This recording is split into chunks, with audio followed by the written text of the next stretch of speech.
যশোর শহরের লিচুতলা এলাকার রাজিয়া খাতুন 2 দশক আগে 10,000 টাকায় নকশিকাঁথা সেলাইয়ের কাজ শুরু করেন তিনি, যাতে সাড়া ফেলেছেন অল্প সময়ে।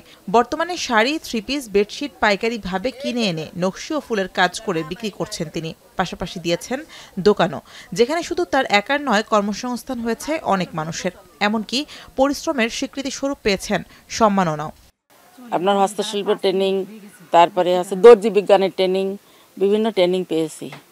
পাওয়ার পরে আস্তে আস্তে আমি হস্তশিল্প ব্যবসা করে আমি এখন মোটামুটি অবস্থায় ভালো আছি। শুধু রাজিয়া খাতুন নয়, একটি বেসরকারি স্বেচ্ছাসেবী সংস্থা থেকে প্রশিক্ষণ নিয়ে দর্জির কাজ, কাপড়ের ব্যবসা, এমনকি বিউটি পার্লারের কাজ করে অর্থনৈতিক সচ্ছলতা পেয়েছেন যশোরের কয়েক হাজার নারী। তাদের কাজকে ইতিবাচক হিসেবে দেখছেন পরিবারের অন্য সদস্যরাও। আগে মনে করেন যে ভালো কাপড় পরতে পারতাম না, এখন ওই কাপড়ের চিন্তা নেই, খাবার দাবার, তারপর 2টো ছেলে মেয়ে, পাশাপাশি যে মানুষ হয়ে যাচ্ছে, বাসায় বসে কাজটা করতে পারতেছি। তারপরেও আমার আশেপাশে যত আপারা আছে তারাও আমার কাজ দেখে তারাও কাজ করার জন্য আগ্রহী হচ্ছে। ঘরে বসে আমি কাজগুলো করতে পারি, বাইরে আমার যাওয়া লাগে না, আমার বাসা থেকেই জিনিসগুলো নিয়ে যায় এবং আমি আর্থিকভাবেও সচ্ছল হতে পারছি, আমার পরিবারের পাশে আমি দাঁড়াতে পারছি। নারী উন্নয়ন কর্মীরা বলছেন, প্রান্তিক এসব নারীদের সহজ শর্তে ঋণের ব্যবস্থা, প্রশিক্ষণ ও সরকারি বিভিন্ন সুযোগ সুবিধা দিলে অর্থনৈতিকভাবে ঘুরে দাঁড়াতে পারবেন। এতে করে চাঙ্গা হবে শহর ও গ্রামের অর্থনীতি।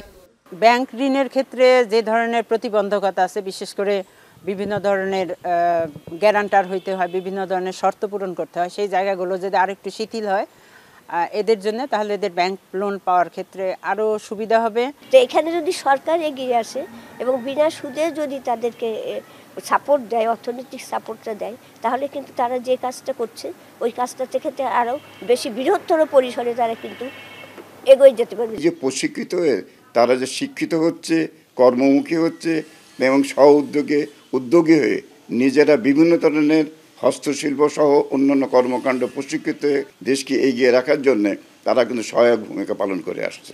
সমাজসেবা অধিদপ্তর বলছে, যশোরের নারীদের হাত ধরে প্রতি মাসে আয় হচ্ছে 30 কোটি টাকা। এই ধারা অব্যাহত রাখতে বিভিন্ন ধরনের প্রশিক্ষণ দেওয়া হচ্ছে বলেও জানান কর্মকর্তারা। একসাথে তো কাজ না করলে হবে না, সরকারের একার পক্ষে করা সম্ভব না। সেখানে আমাদের এই যে বেসরকারি উন্নয়ন সংস্থা বিভিন্ন মাধ্যমে এবং বিদেশি ডোনারের মাধ্যমেও তারা এই যে আর্থিক সহযোগিতা করছে, তাদেরকে স্বাবলম্বী করছে। এই কাজের ধারা অব্যাহত থাকুক, আরও বেড়ে যাক। সুশি শিল্প, ব্লক বাটিক, বিউটি পার্লার, এই জাতীয় কিন্তু প্রশিক্ষণের আয়োজন করা হচ্ছে এবং প্রশিক্ষণ শেষে তাদের প্রশিক্ষণগত জ্ঞান এবং বিভিন্ন পুঁজি সরবরাহের মাধ্যমে তাদেরকে আর্থিকভাবে প্রতিষ্ঠিত করার একটা প্রচেষ্টা কিন্তু চলমান আছে। যশোরে বাড়ির কাজের পাশাপাশি ঘরে বসে বিভিন্ন ব্যবসা ও হস্তশিল্পের কাজ করছেন 30,000 নারী।